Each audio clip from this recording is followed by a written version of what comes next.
46조 6,971억 원, 10년 만에 최고 증가율로 증액된 국방 예산을 투명하고 효율적으로 사용하기 위한 방안은 무엇일까요? 저출산 시대에 대비한 슬림화와 정예화, 그리고 문민 통제 확립을 위한 개혁 과제들은 올해 어떻게 추진될까요? 국방 포커스 특집, 대한민국 국방을 말하다 제3부 기획조정실에서 말하다 지금 시작합니다.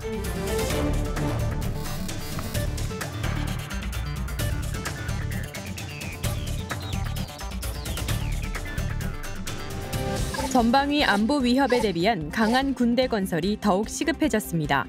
국방개혁 2.0을 통해 새로운 평화를 만들어갈 수 있는 강한 힘을 갖추어 나갈 것입니다.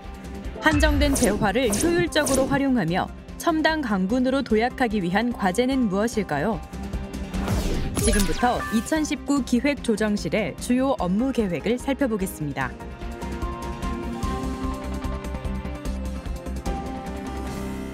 시청자 여러분, 안녕하십니까? 윤지연입니다. 지금부터 국방개혁 2.0의 성공적 추진을 위한 올 한 해 국방부 기획조정실의 주요 업무 계획을 살펴보겠습니다. 함께할 분들 소개해드리죠. 김정섭 국방부 기획조정실장 나오셨습니다. 최수동 한국국방연구원 재정분석연구실 책임연구위원 나오셨습니다. 안녕하십니까. 카이다의 최수동입니다. 김준모 건국대학교 행정학과 교수 나오셨습니다. 네, 안녕하십니까. 저희가 매주 국방부 실장님들을 계속 모시고 지금 진행을 하고 있는데요. 실마다 특색이 다른 것 같습니다. 오늘은 국방부 기획조정실인데요. 기획조정실 어떤 일을 하는 곳이며 올해 중점적으로 추진하고자 하는 업무가 무엇인지 먼저 말씀 들어보겠습니다. 실장님 소개해 주시겠습니까? 네, 기조실 업무를 먼저 간단하게 말씀드리겠습니다. 저희 기조실은 제가 직접 업무를 관장하는 3개국이 있습니다. 네. 기획관리관실과 계획예산관실, 정보화기획관실이 있고요. 또 차관직 속이지만 제가 일반 업무를 조정 통제하는 감사관실과 법무관리관실이 있습니다. 네. 저희 기획관리관실에서 하는 업무는 그 국방부 업무를 총괄 조정하는 업무, 그다음에 대국회 정당 업무가 있겠습니다. 그리고 계획예산관실에서는 우리 중기계획과 예산 편성 업무가 되겠고요. 예. 그리고 이제 정보화기획관실은 우리 정보화 정책을 수립하고 또 사이버 안보 역량을 강화하는 그런 역할이 되겠습니다. 네. 그리고 이제 그 2019년에 국방 운영 중점은 저희 이제 기조실은 기본적으로 국방 예산과 조직 그리고 정보화 정책을 총괄 조정하는 부서다 보니까 네. 국방개혁 2.0의 안정적 추진을 위한 충분한 예산을 확보하는 데 이제 최우선 순위를 두겠고요. 그리고 이제 국방 운영 및 전투 효율화를 위한 국방 인력 구조를 재설계한다든지 또 국방 문민화 추진 그리고 이제 합참의 균형 편성 이런 것에 중점을 둘 예정입니다. 네. 그리고 국방 정보와 관련돼서는 그 4차 산업혁명을 국방 분야에 접목하는 그런 일을 좀 할 예정이고 또 사이버 안보 역량 강화에 저희가 역점을 두고 추진할 계획입니다. 네. 기획조정실 업무는 정말 굵직굵직한 네, 국방부의 가장 중요한 네. 정책적인 그런 업무를 추진하고 계십니다. 네. 그래서 두 분께 이렇게 기획조정실을 하고 있는 올해 중점 사항에 대해서 어떤 생각을 하고 계시는지 좀 간단한 좀 평가를 받고 싶습니다. 박사님 먼저 해주시겠습니까? 네. 뭐 우리 기획조정실 임무를 보니까 현 국방 환경에 부합한 가장 핵심적인 업무를 중점 과제로 고려하고 있는 걸로 생각됩니다. 과거 국방 계획의 가장 큰 문제가 같은 그 재원 확보였습니다. 네. 그런 부분에서 현 정부에서 상당한 재원에 대해서 이렇게 증강을 시켜주고 있는데 그런 부분에서 올해도 더욱더 노력을 해야 되지 않을까 생각이 네. 되고 있고요. 두 번째로 말하고 있는 건 실질적인 그 문민화가 상당히 중요합니다. 네. 사실 군은 정치적 중립과 전투 의미에 좀 집중을 하고 네. 국방부는 행정과 정책의 전문성을 갖는 공무원들이 필요하지 않겠습니까? 문민화라고 이야기를 하면 가끔 이런 이야기를 하죠. 군은 우리가 더 전문가인데 이런 이야기를 많이 하죠. 네. 근데 문민화라는 것은 그 문민이 군대보다 더 유능해서가 아니라 그러니까 문민들이 그들이 국민의 대표이고 이와 같은 결정을 내릴 의무와 책임을 주어졌기 때문에 법률로 그래서 문민화가 필요한 것입니다. 네. 교수님은 또 어떻게 올해 중점 업무 어떻게 바라보고 계십니까? 네, 기획조정실은 2019에서 23년 중기 계획의 첫 해인 2019년에 전년 대비 8.2%의 이제 큰 예산 증가를 바탕으로 해서 군 인력 구조 개혁하고 국방 2.0 개혁 추진, 그리고 정부 업무 평가와 정부 혁신, 그리고 문민화와 같은 아주 굵직한 과제들이 본격적으로 추진되는 아주 중요한 시기를 맞고 있다고 보고 있습니다. 예. 계속해서 강력한 국방력 건설을 위해서 우리 군이 본격적으로 추진하고 있는 국방개혁 2.0과 관련해서요. 기획조정실의 중점 과제를 좀 더 자세히 짚어보겠습니다. 우선 지금 언급을 많이 해주셨는데 네. 기획조정실의 가장 큰 업무 중에 하나가 바로 예산을 짜는 거잖아요. 네. 올해의 국방 예산 증액이 많이 됐습니다. 더불어서 어떤 특징을 담고 있는 겁니까? 네, 지금 말씀하셨다시피 우리 올해 국방 예산이 8.2% 증액된 것은 08년 이후로 최고치입니다. 네. 증액분만 보더라도 한 3조 5천억 정도가 넘거든요. 네. 이것이 얼마나 큰 것이라고 비교해 보면은 지난 이명박 정부 때 5.2%, 그다음 박근혜 정부 때 4.1%에 불과했습니다. 근데 이 새 정부 들어서서 작년에 7.0%, 예. 또 올해 8.2%가 증가했거든요. 그러니까 이것만 보더라도 이 정부가 확고하게 국방력 건설에 대한 의지를 보여주고 있다고 볼 수 있겠습니다. 네. 세부적으로 좀 보자면은 먼저 이제 방위력 개선비가 있습니다. 네. 군사력 건설에 투입되는 부분인데요. 이 부분도 전년 대비 13.7%가 증액이 됐습니다. 여기에는 이제 국방 예산에 대해서 전방위 안보 위협에 대한 대응들, 예. 또 전자권 전환에 대해서 한국군의 핵심 군사 능력을 보강하는 그런 예산들에 빠짐없이 지금 반영이 돼 있고요. 예. 이렇게 방위력 개선비가 이제 높아지다 보니까 방위력 개선비의 전체 비중도 한 33% 가깝게 네. 이렇게 지금 돼 있습니다. 또 전력 운영 분야도 꼭 필요한 사업들 위주로 담아서 한 5.7% 증액됐는데 네. 여기는 장병들의 건강과 복지 분야, 그다음에 군사 훈련 분야 이런 제반 분야에 대한 요소들을 모두 담았습니다. 네. 지금 이제 시장님도 언급을 해주셨는데 강한 군대를 만들기 위해서는 장병들의 복지 그리고 또 건강, 인권 네. 부분에 이제 많은 예산이 이제 투여될 예정인데요. 특히 올해는 그 많은 예산을 이런 장병 복지 분야에 어떻게 쓰실 예정이신지 소개 좀 해주시겠습니까? 네, 이 장병 이 복지 분야에 대한 관심은 저희가 수년간 계속 이루어져 왔는데요. 네. 뭐 많은 내용들이 있지만 제가 핵심적인 것만 말씀을 드리면 일단 이제 사회 기준이 높아지기 때문에 장병 의식주 개선에 많은 노력들을 기울였습니다. 예. 뭐 예를 들자면은 지금 병사들이 자주 입는 전투복들 이런 예. 재질 개량을 해서 신형 전투복도 보급을 했고 또 겨울용 패딩이라 그래서 병사들이 체육 활동을 한다든가 했을 때 입을 수 있는 이런 패딩도 보급을 했습니다. 예. 이거는 참고로 저희가 작년에 처음으로 국민 참여 예산이라는 것을 했습니다. 국민들이 직접 국방비 편성에 대해서 제안을 해주셨는데 네. 국민 제안으로서 이번에 채택된 그런 사업이 되겠습니다. 그 외에도 이제 춘추 운동복을 확대 보급한다든가 뭐 이런 것들이 있었고요. 또 이제 맛있고 위생적인 급식을 위해서 식재료 단가도 인상을 했고 네. 또 이제 취사장들도 좀 더 위생적인 시설 개선에 이제 대폭 재원을 배분을 했습니다. 그리고 이제 시설 분야에 있어서는 이 유지 보수비를 좀 대폭 또 추가로 투입을 할 예정입니다. 네. 지금 우리 군에 보면은 한 30년 이상 노후된 건물들이 상당히 많습니다. 네. 그 이유 중에 가장 중요한 게 뭐냐면 저희가 신축의 예산에 투입하다 보니까 적정 유지 보수비가 예. 제대로 투입되지 못했던 것들이 누적되어 왔었습니다. 그래서 연구 결과에 의하면은 적정 유지 보수비의 한 50% 정도가 지금 저희가 좀 투입하고 있거든요. 네. 그러다 보니까 한 40~50년 쓸 수 있는 건물을 한 20년만 지나면 굉장히 노후화돼서 문제가 많이 누적됐습니다. 그래서 국방부는 이제 앞으로 신축보다는 유지 보수 쪽으로 예. 패러다임을 전환해서 이렇게 할 계획이고요. 그리고 또 작년에 크게 이슈화됐던 것들이 그 무자격 의료 문제였습니다. 네. 무자격자들이 의료 보조 행위를 하다가 의료 사고가 난 적이 있었는데 이 문제를 해결하기 위해서 저희가 전수조사를 했습니다. 네. 그래서 간호사, 약사, 방사선사 이런 모든 분야에 있어서 자격을 갖춘 의료 인력이 의료 행위를 할 수 있도록 네. 전수조사를 해서 전원 한 1,100명 정도 더 충원을 이렇게 할 계획입니다. 엄청난 인원이지만 네, 꼭 필요한 거 아니겠습니까? 네, 그렇습니다. 또 보건 분야에 있어서 하나 더 말씀드린다면은 이제 그 외상을 입는 그 아무래도 군 특성상 이것들이 많은데 국군 외상센터 건립을 추진하고 있었는데 이것이 금년 말 완공될 그럴 예정입니다. 네. 그리고 이제 유해 환경 개선에 대해서도 저희가 역점을 두려고 합니다. 네. 국내 아직 그 성면이 포함된 건물들이 많은데 이 성면 철거를 지금 또 서둘러서 할 계획이고요. 그리고 요즘 미세먼지가 문제 아닙니까?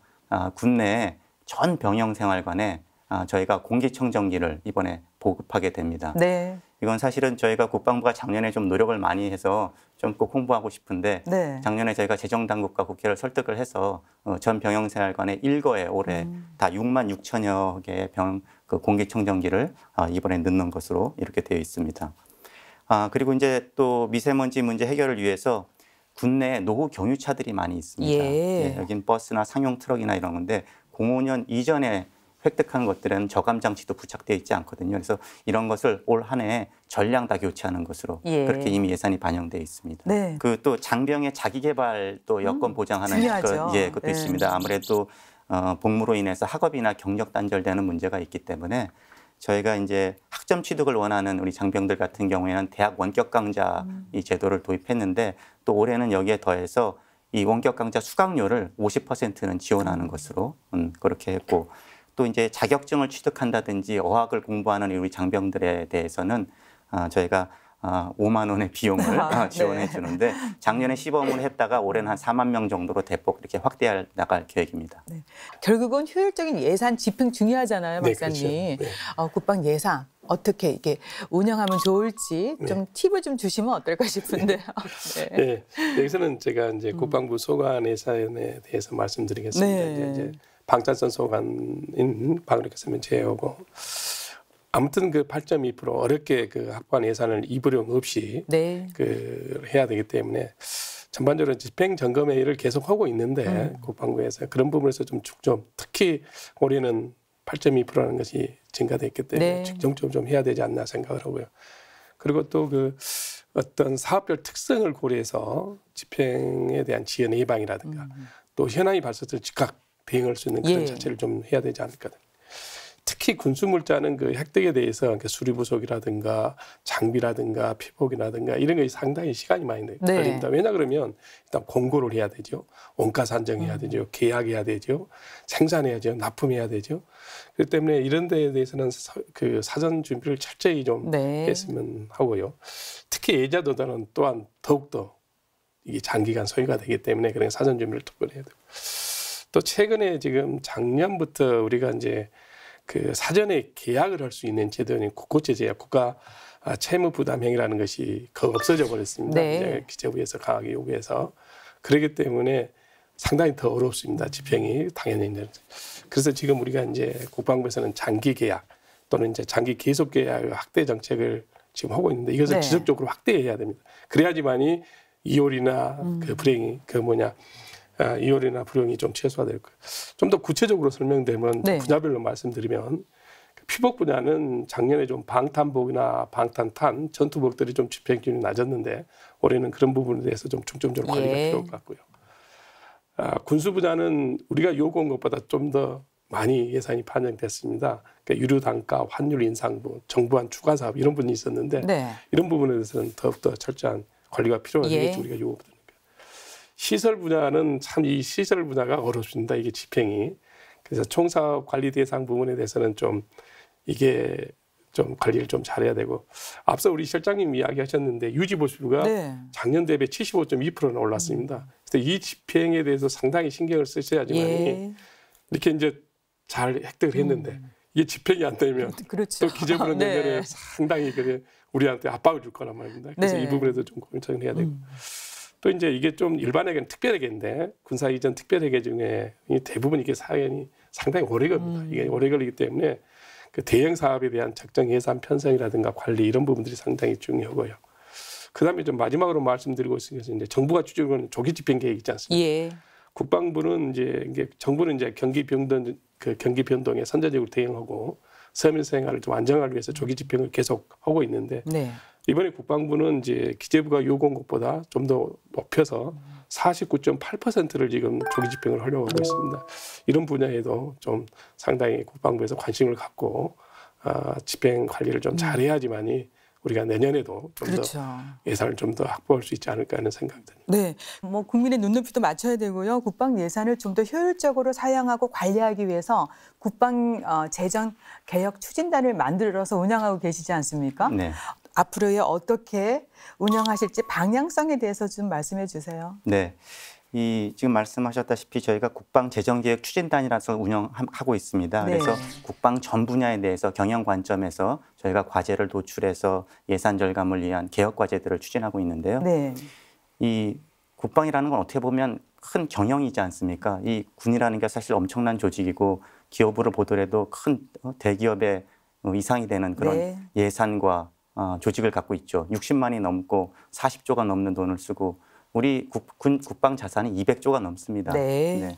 지금 삼성에 지금 뭐 임직원 인원이 한 20만 명이 넘는다 그러는데 저는 60만 명이 아니니까 이게 그러니까 국방을 하나의 매니지먼트로 봐서 잘 관리하고 경영하는 것.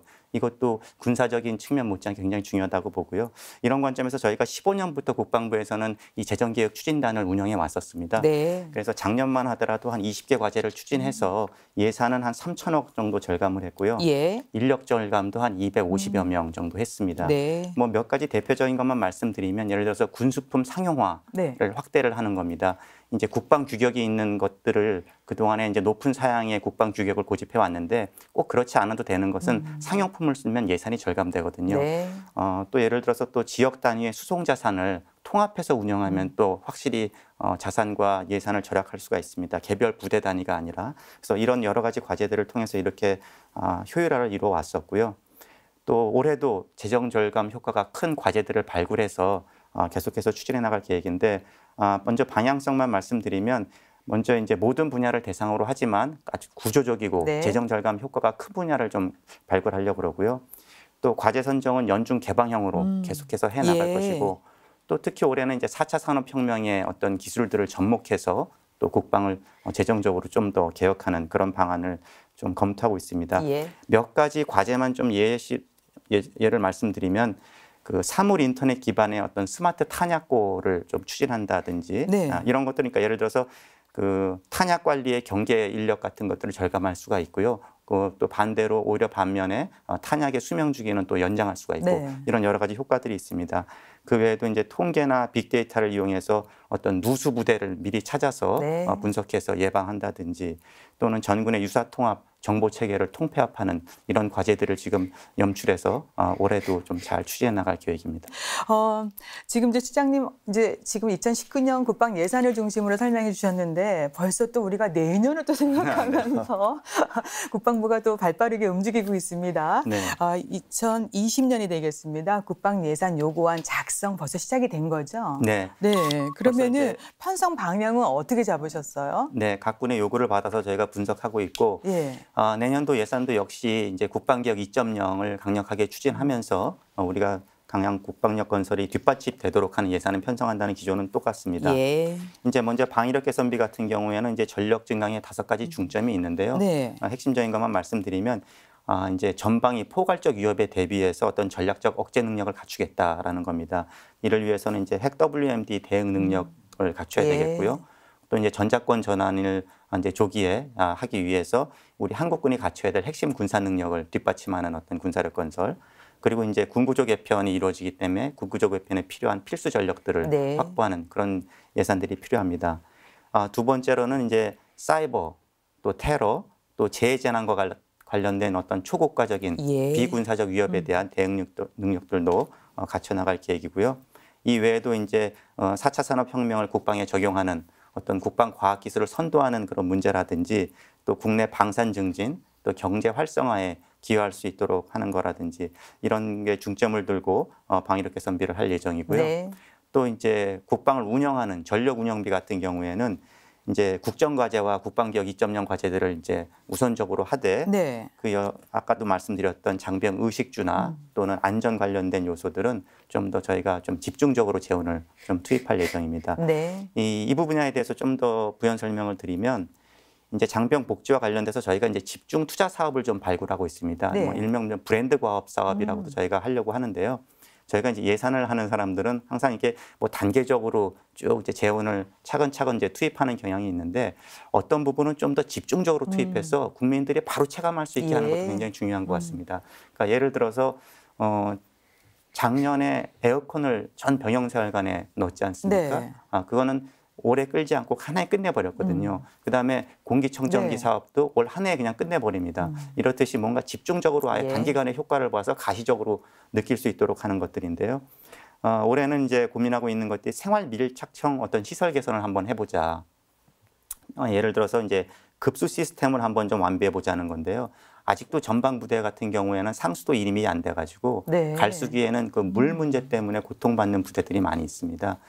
여기에 대한 어떤 상수도 인입 문제를 해결하기 위해서 어떤 통합 급수 시스템을 구축한다든가 그래서 최소한 물 문제로 고통받지 않도록 한다든가 또 여러 가지 군 마트나 취사식당이나 뭐 식당 이런 것들에 대해서 우리 군내 시설을 기준을 좀 더 획기적으로 높여가지고 네. 여기도 좀 멋지게 한번 좀 만들어 볼까 이런 생각을 갖고 있고 그 외에도 이제 아까도 말씀드렸던 안전 저해 요소 내진 보강이라든지 성면 해체라든지 예. 또 미세먼지 저감이라든지 이런 부분에는 굉장히 재원을 집중적으로 투자할 예정이고 또 이제 의료 시스템 역시 우리 군 의료에 대해서 걱정하시는 네. 분들이 아직 많은데 군 병원이나 의무대에 대한 어떤 시설과 인력과 장비를 보강하는 이런 쪽에 어떤 좀 집중적인 재원 투자를 한번 해볼 생각입니다. 예, 장병복지 또 군 간부들의 건강 증진 관련된 사업은 뭐 올해만 아니라 계속해야 될 사업인데 특히 그 통합 급수 시스템 요거는 좀 조기에 구축이 돼야 될 것 같습니다. 네, 알겠습니다. 네. 그리고 이제 계속해서 올해 기획조정실 주요 업무를 이제 두 번째 중요한 과제 살펴보겠는데요. 얼마 전에 우리나라가 세계에서 유일한 출산율 1명대 미만 국가라는 1.4명에서 이제 그것도 안 됩니다. 다행히도 국방부는 이런 변화에 발빠르게 대비하고 있지 않습니까? 네, 그래서요. 실장님 지난해 어떤 정책을 이와 관련해서 추진했고 올해는 또 어떤 보완책을 가지고 계시는지 말씀 부탁드립니다. 네. 이 저출산 문제는 이제 국방에는 이제 병역 자원의 감소라는 문제로 나타나겠죠. 예. 지금 병역 자원이 뭐 한 28만 정도 이렇게 넘게 있었지만 지금 계속 줄어서 지금 22년 되면 한 22만 명까지 줄고요. 네. 또 25년 이후에는 20만 명까지 떨어집니다.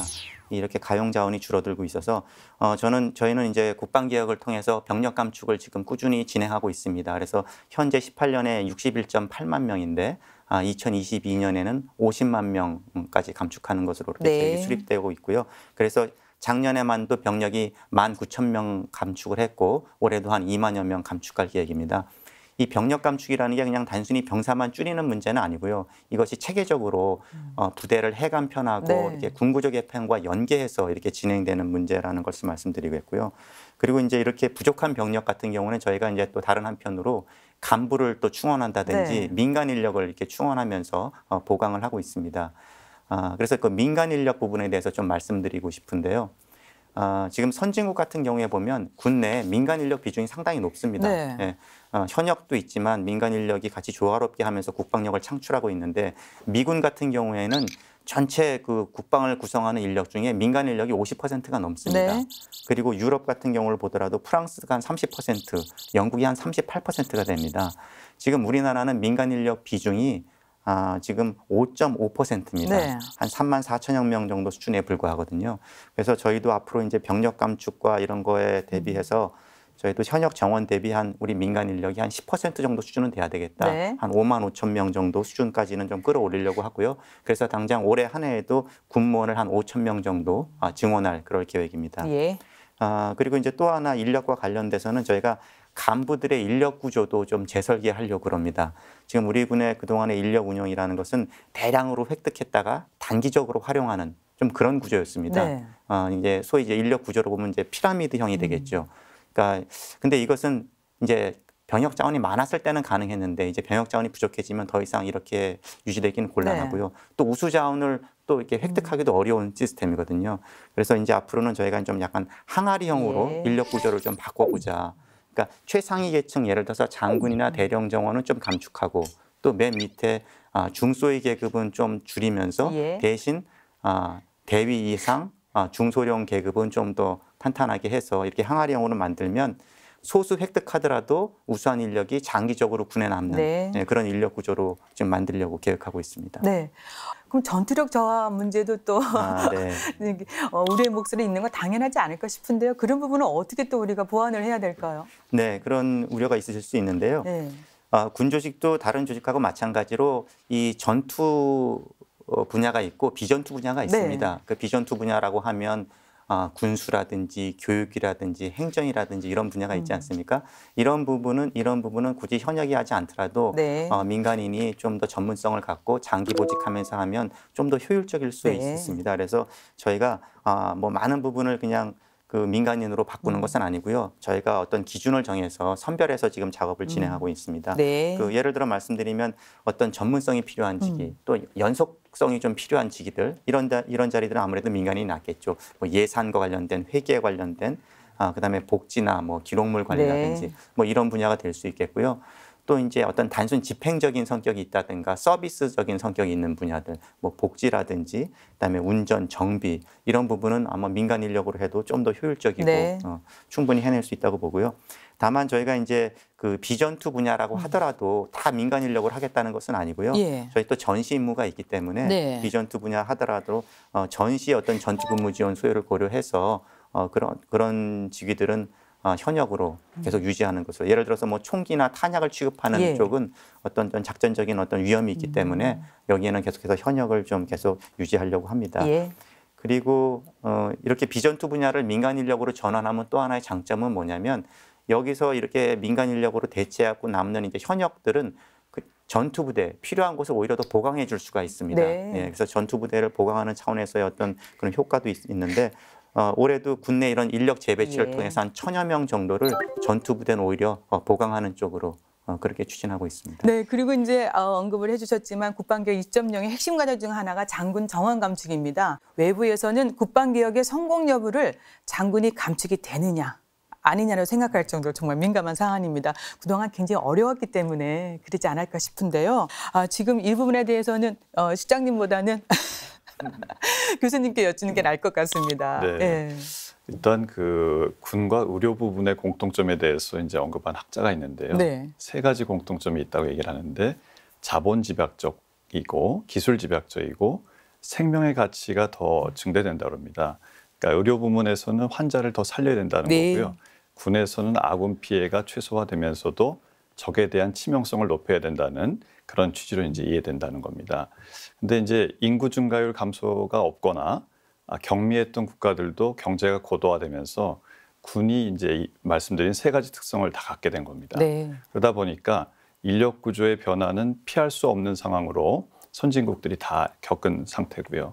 그러다 보니까 과거보다는 병력 숫자가 감축이 되더라도 네. 기술 집약도나 치명성 면에서는 과거랑 비교할 수 없을 정도로 이제 강해지는 면이 있는데 일단 군 인력 구조가 변동이 되면 지휘관 숫자가 연동되기 때문에 결국에는 한 명의 지휘관이 몇 명을 통솔할 수 있느냐 하는 통솔의 범위 문제로 네. 이제 귀결되게 되고요. 일반인들 관점에서는 대개 정부의 규모를 이해할 때 그 부처가 차관이 한 명인지 두 명인지 장관은 부총리급인지 아닌지 이 상부 구조를 중심으로 판단하게 됩니다. 그런 관점을 볼 때는 군 인력 구조 개편도 장군 숫자가 몇 명이 됐는가가 가장 이해하기 쉬운 지표이기 때문에 네. 논란이 더 커진 게 아닌가 생각됩니다. 네, 인력구조 개편과 함께 이제 국방부 문민화가 또 중요한 기조실이 담당하고 있는 분야가 아닐까 싶은데요. 국방부 문민화 추진 취지 그리고 의미를 좀 짚어주세요. 네, 국방부 문민화 이게 지난 이제 참여정부 시절부터 시작이 됐던 그 과제인데요. 아직까지 이제 뭐 일부에서는 국방부 문민화 그것이 필요한가 왜 그렇지? 군사 전문성 있는 현역들이 해야 되는 거 아닌가? 이제 이런 의구심이 있을 수도 있겠습니다. 그래서 제가 좀 기본적인 거지만 그 취지를 좀 말씀드려 보면은요. 이게 결국에 이제 국방부의 역할이 뭐냐, 국방부의 존재 이유가 뭐냐랑 연결되는 그런 문제입니다. 그러니까 우리가 좀 잘 모를 수가 있는데 국방부라는 그 존재가 사실 이렇게 역사가 오래되지 않았습니다. 그 미국만 하더라도 2차 대전을 국방부 없이 치렀습니다. 2차 대전 이후에 생긴 조직이거든요. 네. 예. 뭐 다른 나라 말할 것도 없습니다. 다 1960년대, 70년대 국방부라는 조직이 생깁니다. 그럼 그전에는 어땠냐? 국방부란 그 행정 조직은 없고 바로 육군성, 해군성 이렇게 있었던 겁니다. 대통령이 바로 육군을 상대해야 되고 해군을 상대해야 되고 우스갯소리로 루즈벨트 대통령이 우리 육군하고 미 육군과 해군이 싸우는 것만큼 일본과 독일과 싸웠으면 2차 대전을 좀 더 빨리 끝낼 수도 있었겠다라고 푸념을 했다고 합니다. 네. 그 정도로 이게 동서고금을 막론하고 우리 군은 그 자군의 어떤 정체성이 있고 이해관계가 있는 네. 법이거든요. 그래서 이거를 누군가 상위 조직이 좀 조정 통제하고 이해관계를 조정해주는 그런 역할이 필요합니다. 그러니까 그런 측면에서 그런 필요성에서 국방부라는 조직이 탄생했고 네. 우리나라도 이제 그런 국방부가 있는 건데요. 그런 국방부의 구성원이 누가 되는 것이 적절하느냐의 문제죠. 그러니까 각 군을 잘 조정 통제하고 이해관계를 조정해주는 그러면서 국민의 관점에서 국방정책을 수립하는 그런 역할을 수행하기 위해서는 여기가 현역으로만 구성돼서는 큰 의미는 없고 네. 여기에는 이제 민간 인력이 좀 더 주도적으로 하면서 또 현역 군사 전문성이 필요한 분야는 현역이 같이 협업하는 이런 구조로 만들어가는 것이 필요하다. 그래서 어느 정도 일정 수준의 이상의 국방부 문민화가 필요하다. 이렇게 말씀드릴 수 있겠습니다. 네. 최 박사님, 그런데 미국은 합참하고 각 군성 및 본부에도 전문성이 상당한 그 민간 인력이 근무하고 있지 않습니까? 네네. 현황이 어떤 규모고 어떤 상황입니까? 일단 전문성. 네. 우리는 군무원 제도가 있고요. 미국은 전부 다 그 연방 공무원입니다. 그다음에 2003년에 럼스펠트 계획을 해서 풀타임 계약자가 많이 있습니다. 그런 측면에서 보면 합참은요. 네. 43% 정도가 그 민간 인력으로 구성돼요. 여기는 예. 계약직은 없고 연방 공무원이 근무하고 예. 있고요. 육군성은요. 80% 정도가 민간인입니다. 막 상당하네요. 그러면 이제 거기 네. 보면 장관님이 계시고 네.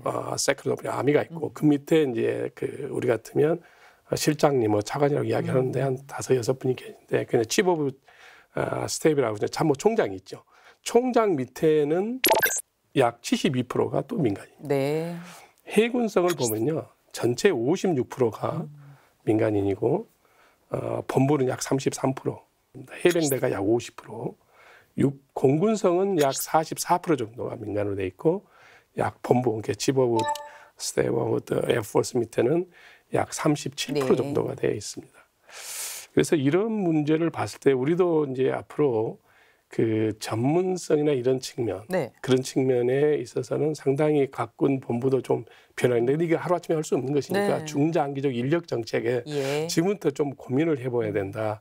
앞서 제가 말한 것은 이제 미 감사원 GAO 15년 자료에 의한 건데 네.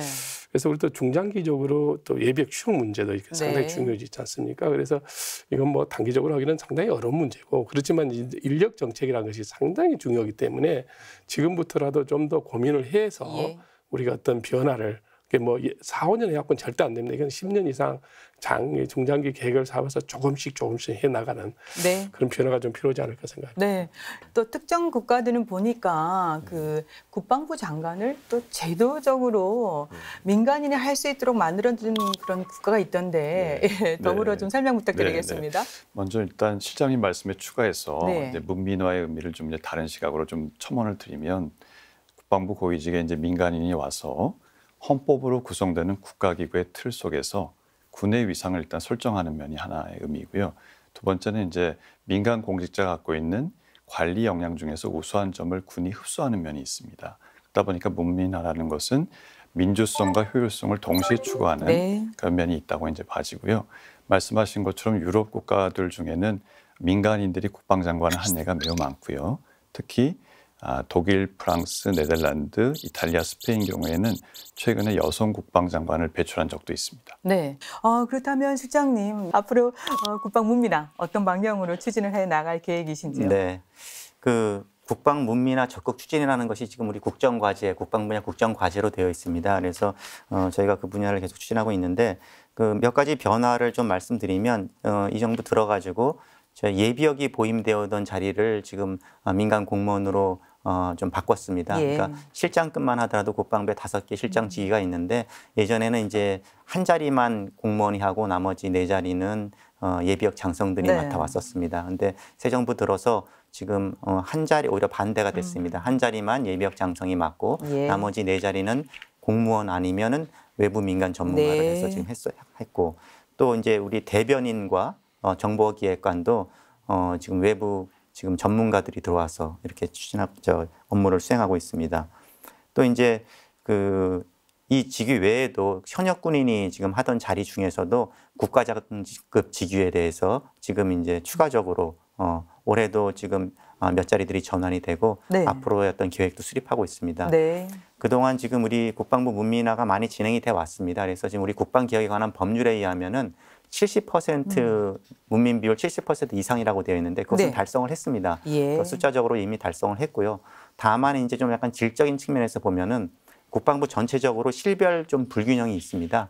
저희 기조실 같은 경우는 완전히 거의 공무원 조직으로 돼 있다시피 한데 네. 반면에 이제 다른 실 같은 경우 어떤 특정 실은 아직도 군인 주도의 어떤 그 위주로 좀 되어 있습니다. 그래서 이 국방 정책이 뭐 그것이 군수가 됐든 인사가 됐든 정책이 됐든 이런 모든 분야가 민간 인력과 현역 군인이 좀 더 조화롭게 이루어질 수 있도록 좀 균형적인 문민화가 좀 이루어질 필요가 있다고 보고 이런 부분을 좀 계속 검토해 나갈 것이고요. 네. 그리고 이제 이 문민화의 어떤 선결 조건이라고 해야 될까요? 꼭 같이 가야 될 것이 우리 공무원들의 어떤 국방 분야에 대한 전문성입니다. 네. 그래서 이 전문성 분야를 계속해서 노력을 해 나갈 계획이고 이것은 뭐 하루아침에 되는 건 아니겠습니다만 어떤 보직 경로를 갖다 잘 설계한다든지 예. 또는 군사 교육을 시키는 것을 체계적으로 한다든지 네. 이런 작업들도 저희가 같이 병행하고 있습니다. 네, 또 우수한 여성 인력도 좀 더 많이 확보하면 좋을 것 같습니다. 네. 네.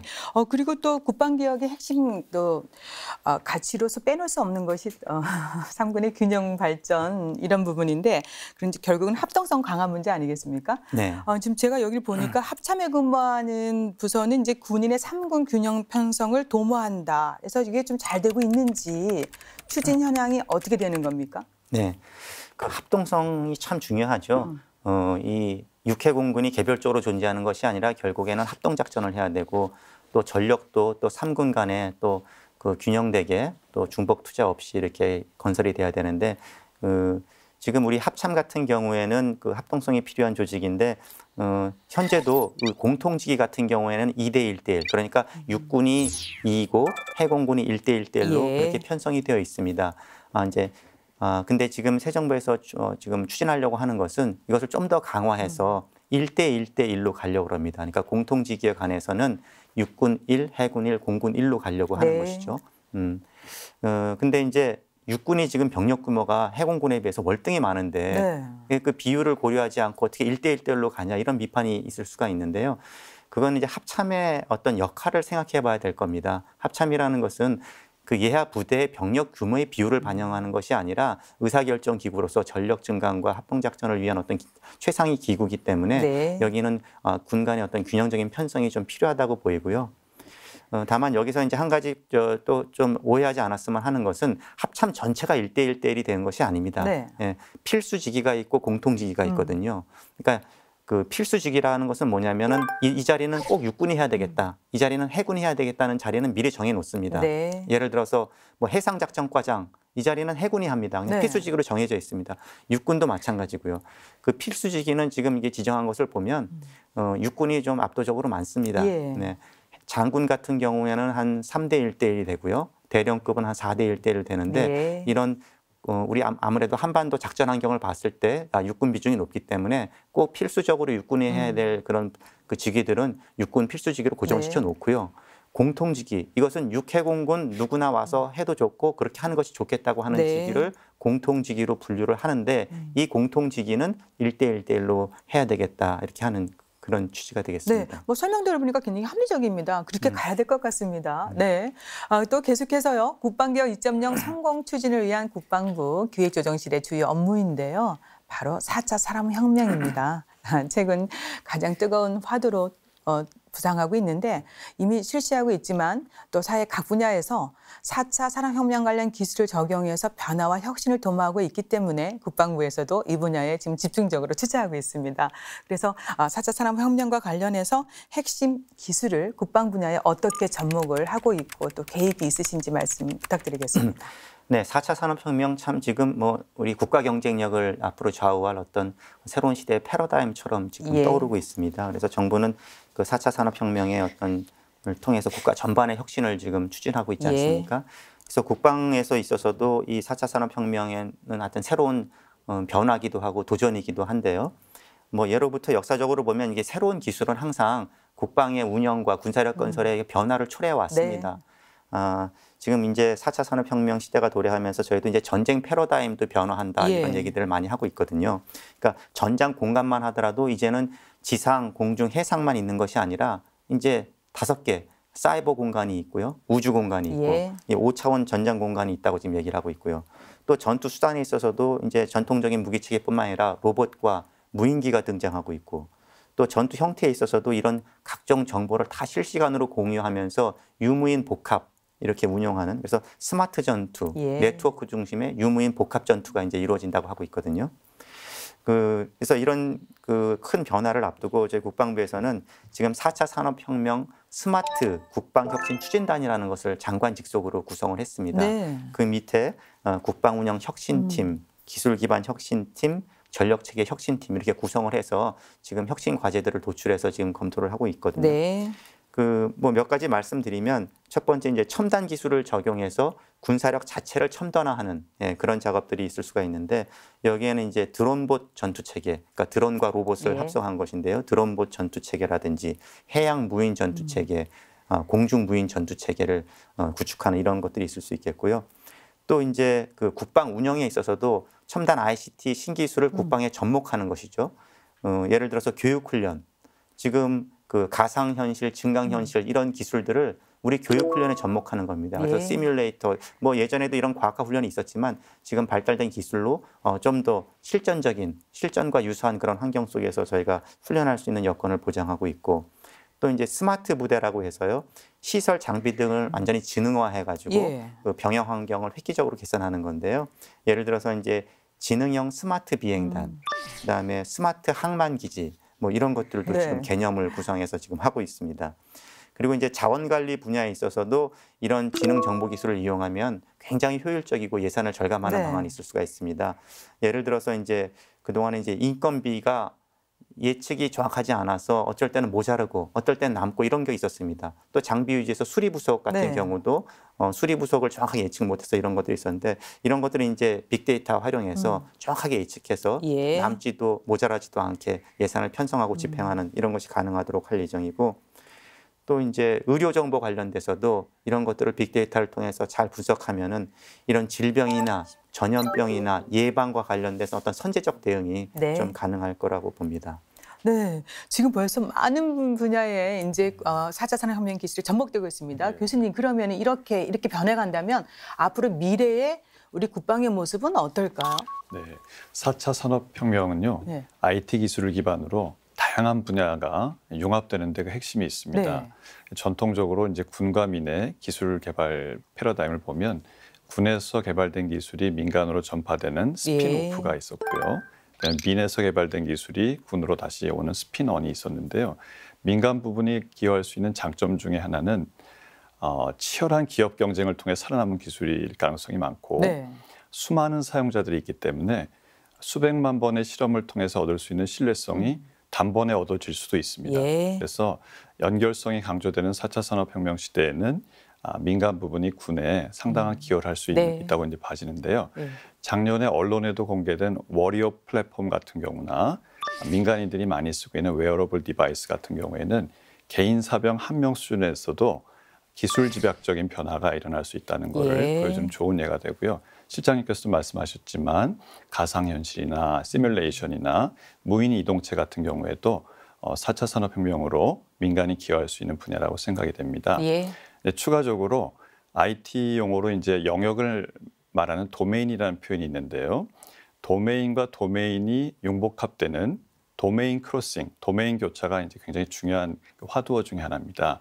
예를 들어서 IT 교육 데이터랑 국방 데이터가 합해진다든가, 아까도 이제 말씀하신 육군과 해군의 합동성이 강화된다든가 하는 것도 이런 도메인 크로싱과 빅데이터를 통해서 강화될 수 있다고 생각이 됩니다. 네, 4차 산업혁명 기술을 좀 더 도약적으로 발전하기 위해서 특히 국방 분야, 민간 기술 접목 정말 중요합니다. 네, 이제 4차 산업혁명 핵심 기술 적용이 지금 우리가 살펴본 대로 인력, 기술을 자본 등 국가 전체 역량이 필요한 분야입니다. 그래서요, 과기정통부, 산자부 등 관련 부처의 R&D 정책 역량과 산업계의 발달된 과학기술 수준 등이 함께 결집이 될 때 의미 있는 성과가 나오지 않을까 싶은데 이 부분에 대해서는 박사님 예. 뭐 당연한 얘기 아니겠습니까? 그렇죠. 예.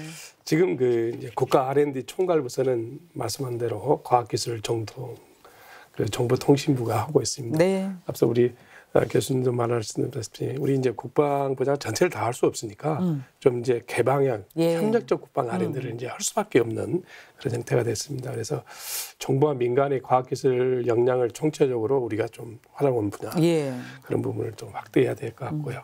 또 국가 R&D 확보된 신기술을 우리 국방부에 접목해서 도메인 우리 국방부에 해서 그 부분을 다시 스핀오프를 해서 예. 해외로 나가는 것들을 해야 되겠죠. 당연히. 그렇지만 여기서 제가 강조하고 싶은 것은 이게 국방 R&D고 국가 R&D는 기본적인 컨셉이 약간 다릅니다. 왜냐하면 국방 R&D는 소요에 기반한 거고 네. 국가 R&D는 좀 더 다릅니다. 그래서 이게 우리가 지금까지도 사실 우리 국방부가 가만히 있었던 것은 아니고 일부분에 대해서 스핀온이나 스핀오프를 하려고 노력을 해왔습니다. 근데 좀 어떻게 보면 지금까지 그렇게 효과가 난 것도 있고 안 난 것도 있는데 네. 이 부분에 대해서 관리를 상당히 잘해야 됩니다. 이게 이제 약간의 우리 국방에서는 전력화 시기가 중요하기 때문에 빨리 해야 되고 이런 문제가 있기 때문에 그거에 대한 이 관리 문제가 상당히 잘해야지만이 예. 스핀온이 스핀오프가 잘 공동적으로 잘해서 유인할 수가 있지 않을까 저는 그렇게 생각합니다. 네, 어떤 우려되는 부분, 부작용 부분을 자꾸 보완해 나가야 되겠습니다. 그래서요, 이제 실장님, 이제 이렇게 첨단 지능 정보 기술을 국방 분야에 접목하는 거 정말 누가 말리겠습니까? 그런데 이제 항상 우려되는 목소리가 사이버 안보에 취약하다라는 부분인데 이 부분에 대해서도 뭐 전략을 짜놓으셨을 것 같은데 사이버 안보 네. 관련해서 대응 능력 강화 어떻게 진행이 되고 있습니까? 네, 그 사이버 역량 강화 참 중요한 문제고요. 국방부가 수년간 노력하고 있는 분야입니다. 지금 뭐 말씀하셨다시피 이제 다양한 정보통신기구 이런 것들이 이제 다 연결되고 네트워크화되고 초연결 사회가 될수록 우리가 사이버 분야에 대한 의존도가 커지고 군도 마찬가지입니다. 네. 반대로만 얘기하면 굉장히 취약성도 좀 높아졌다고 할 수 있겠죠. 그래서 저희는 이제 이 사이버 위협이라는 것은 완전히 안보적 관점에서 사이버 안보 역량을 강화해 나가야 된다 이렇게 판단하고 있고요. 네. 기존에는 저희가 이 정보 보호 또는 사이버 보안, 그래서 이제 사이버 침해에 대해서 우리 것을 정보 체계를 지킨다라는 다소 좀 약간 수세적인 그런 의미를 갖고 이것을 대해 왔는데 앞으로는 이 사이버 공간도 하나의 작전 공간으로서 완전히 안보적 관점에서 사이버 작전을 수행하는 네. 우리 군의 사이버 역량을 높이는 쪽으로 지금 저희는 이렇게 접근하고 있습니다. 그래서 이를 위해서 저희가 뭐 하고 있는 것들이 이제 합참 중심의 사이버 작전 수행 체계를 정립을 했습니다. 네. 지금 우리 사이버 사령부가 있는데요. 이것을 올해 사이버 작전 사령부로 부대 명칭부터 예. 바꿨고, 그리고 이제 합참의장의 지휘 감독을 받도록 합동 부대로 이렇게 예. 지휘 관계를 변경을 시켰습니다. 그래서 사이버 작전이 물리적 작전과 사이버 작전이 통합될 수 있도록 이렇게 지휘 체계를 만들었고, 또 사이버 작전 사령부는 또 각 군에 있는 또는 국직부대에 있는 사이버 작전 센터를 또 지휘 통솔할 수, 작전 통제할 수 있도록 이렇게 일사불란한 네. 지휘 관계를 만들었고요. 그리고 이제 사이버 분야도 뭐 다른 분야도 그렇겠습니다만 가장 중요한 것은 결국에는 전문 인력입니다. 네. 그래서 인력을 확보하고 교육하고 또 키워나가는 이런 시스템이 필요한데 군에는 이제 특기라는 제도가 있지 않습니까? 네. 특기별로 인사가 관리되고 하는데 사이버와 관련된 전문 특기가 없었습니다. 그래서 지금 사이버 전문 특기를 신설해서 우수한 인재를 군에 끌어들이고 또 인사 관리를 해줌으로써 여기서 활용될 수 있도록 이렇게 할 예정이고요. 또 이제 뭐 다른 물리적인 어떤 훈련장도 마찬가지입니다만 사이버 작전도 사이버 훈련장이 필요합니다. 네. 그래서 다양한 시나리오에 기반해서 평소에 이런 훈련을 할 수 있게끔 올해 이제 사이버전 훈련장을 이렇게 만들 계획입니다. 네. 그리고 이제 사이버 위협은 특히나 이제 민간 군 간의 그 어떤 협력적인 그 거버넌스 체계 구축이 상당히 중요합니다. 네. 이것들이 이제 이 민간군의 서로 역할과 책임을 분담하고 네. 또 협업하는 체계가 필요한 건데요. 뭐 예를 들어서 사이버 위협 정보를 공유한다든지 또는 어떤 침해 시에 협동 조사를 한다든지 또 사이버 위기 경보 발령할 때 이런 것들을 서로 간의 역할 분담과 협조 체제를 구축하는 쪽에도 저희가 주안을 두고 있습니다. 이제 사이버 안보가 정말 중요해지고 있는 상황에서 국군 사이버 사령부 임무 지금 설명해 주신 대로 굉장히 중요해지고 역할도 다양해지고 있는데 그러나 이제 과거에 국군 사이버 사령부가 댓글 공작으로 인해서 정치에 관여한 적이 있기 때문에 국군 사이버 사령부에 대한 정치적 중립 어떻게 지켜나갈 것인가에 대한 그런 이야기도 많이 나오고 있는데요. 김 교수님 어떻습니까? 사실 이 이슈는 네. 그 문민화의 맥락에서도 이해할 수가 있습니다. 그러니까 헌법으로 구성된 국가기구의 틀 속에서 군이 갖는 위치를 이제 인정할 수 있다면 정치적 중립이라는 가치는 사실 헌법을 수호하는 가장 기본적인 가치가 됩니다. 그래서 이 기본적인 가치에 대한 공감대가 있다면 예. 할 수 있는 것과 할 수 없는 것을 이제 구분할 수 있게 되고요. 네. 그러다 보니까 이 정치적 중립이라는 귀중한 가치를 저희가 잘 지킬 수 있도록 제도와 문화를 이제 발전시켜 나가야 될 것 같고 네. 다른 나라의 정책 사례들도 많이 참고해야 되지 않을까 생각합니다. 네. 또 이제 국방부 기획조정실에서 국방개혁뿐만 하는 것이 아니라 정부 차원의 그 혁신도 같이 동참을 하고 있습니다. 그래서 정부 차원의 혁신을 위해서 이제 국방부가 어떤 노력을 해왔으며 올해는 어떤 내용을 또 중심으로 추진해 나갈 예정이신지요? 네, 지금 우리 정부가 혁신적 포용 국가를 이치로 지금 노력을 하고 있습니다. 네. 그래서 국방부도 이 정부 기조에 맞춰서 34개 혁신 과제를 도출해서 지금 추진을 하고 있는데요. 크게 이제 3가지 카테고리 추진 전략 하에 추진하고 있습니다. 예. 첫째는 그 혁신적 포용 국가 구현을 위한 어떤 사회적 가치 중심의 국방 운영을 하겠다는 네. 것이고요. 두 번째는 국민 참여의 폭과 깊이를 더해서 칸막이 없는 행정을 실현하겠다. 그리고 세 번째는 공정하고 깨끗하면서 일 잘하는 국방부를 네. 만들겠다는 겁니다. 그 하나씩 말씀드리면 사회적 가치를 구현하는 국방이라고 한다면 먼저 그 여군들이 안심하고 근무할 수 있게끔 근무 여건을 조성해 주는 것들이 네. 있을 수 있겠습니다. 예를 들어서 선고충 상담관이라든지 양성평등 상담관을 좀 더 확대 운영한다든지 예. 또는 성폭력 예방 활동을 강화하는 데 저희가 재원도 투입하고 제도를 지금 보강하고 있고요. 또 이제 지역사회와 상생하는 어떤 군사시설 정책을 한다는 네. 겁니다. 자치단체에서 우리 군사시설 때문에 사실은 여러 가지 또 제약을 받으면서도 국가 안보를 위해서 참아준 그런 것들이 있는데 이런 것들도 저희가 이제 작전적 임무와 잘 조화해서 새로운 상생의 길을 좀 네. 모색하고 있는데 예를 들어서 해강한 경계 철책을 철거한다든지 또는 유유시설을 철거하는 문제 그다음에 무단 점유지를 또 민간인 보상을 또 좀 더 확대한다든지 이런 일들을 하고 있고요.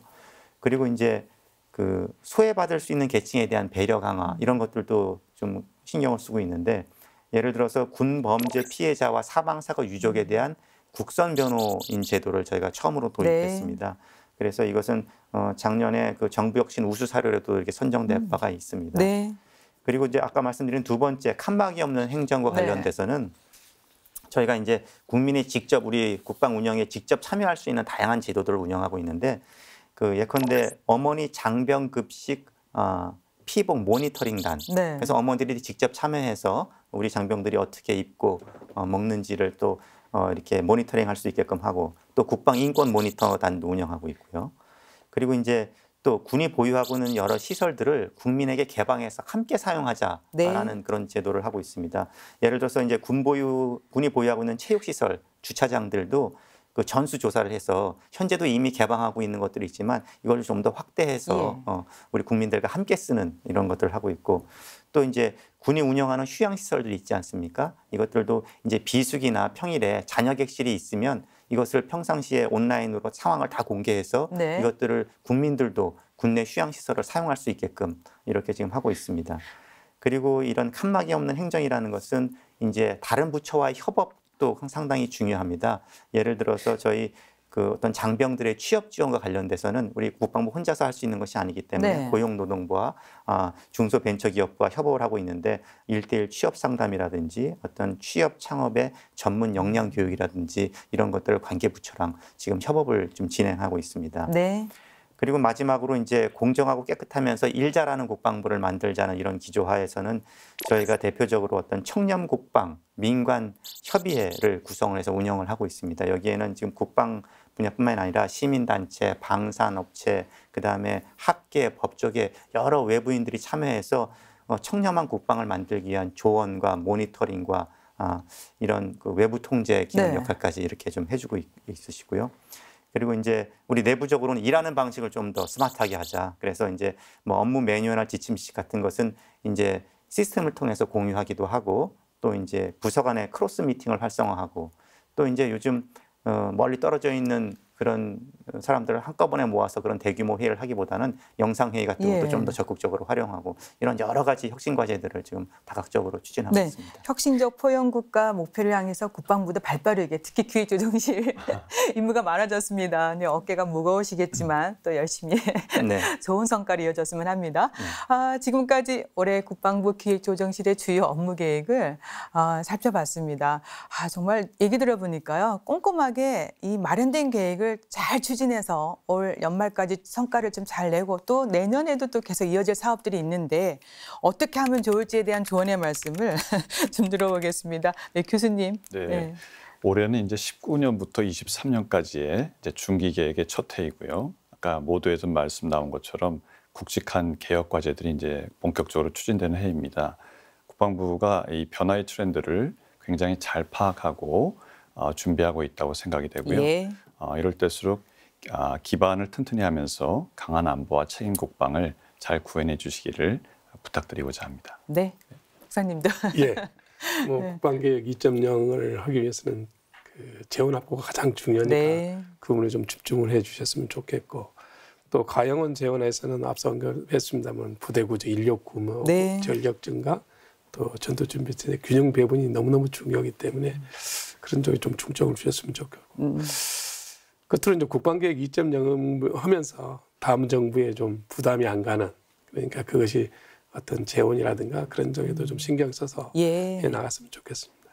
뭐 너무나 지당하신 말씀인데 특히 이제 예산 부분을 많이 또 강조해 주셨습니다. 실장님 마무리 말씀 부탁드리겠습니다.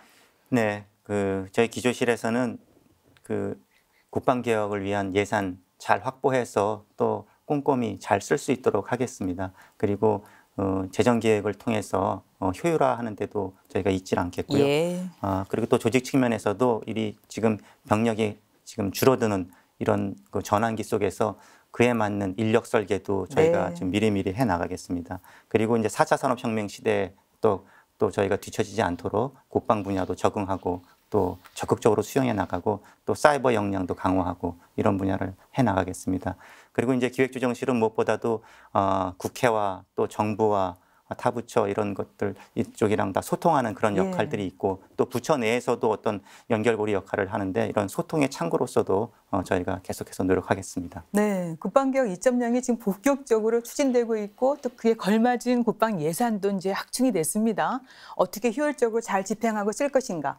더구나 또 예산 절감까지도 해야 됩니다. 네, 두 분 계속해서 조언 주시고요. 실장님, 이러한 또 일을 하려면 또 국민의 신뢰 구축 눈높이 맞춤, 또 체감도 형성 중요하지 않습니까? 좀 잘 조화롭게 진행할 수 있도록 노력해 주시기를 거듭 부탁드리겠습니다. 네, 잘 알겠습니다. 네, 도움 말씀 여기서 마치겠습니다. 고맙습니다. 감사합니다. 효율적인 국방개혁 2.0 추진과 정부 혁신을 선도하는 국방부 기획조정실 역할에 큰 기대를 해보면서요. 함께하신 국방포커스 오늘은 여기서 마치겠습니다. 함께해 주신 여러분 고맙습니다. 다음 주에 다시 찾아뵙겠습니다. 안녕히 계십시오.